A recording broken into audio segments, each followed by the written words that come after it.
Welcome, and thank you, Susan, for coming and talking to us about sneaky clauses in leases. What can they do about some of these sneaky clauses, if anything?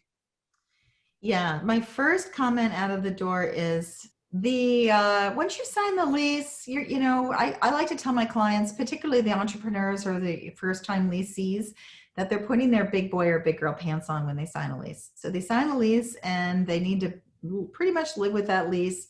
Chances of them getting something changed after the fact that's not to the benefit of the landlord is really not possible, or it's very slim that that's possible.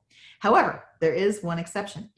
Let's say you wanted to, let's say you were, it was a bad market and you were facing bad financial times and you wanted to change your lease rate, for example. That happens all the time. So then what might happen is that you go to the landlord and you say, hey, landlord, here's copies of my financials. In this case, you can see I'm not doing as well as I was doing before. I really need us to drop the rental rate. What can you do for me? And sometimes, depending on who the landlord is, they might agree to doing that because the market rate's probably dropped as well, as long as you give them something else that they want.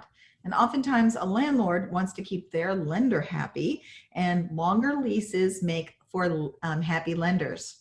So if you have, say, 3 years left on a 5-year lease and you want to change the rental rate, then what I might suggest is that you offer to sign a new lease or sign a lease extension, adding 2 more years to the end, and then ratcheting it up from there.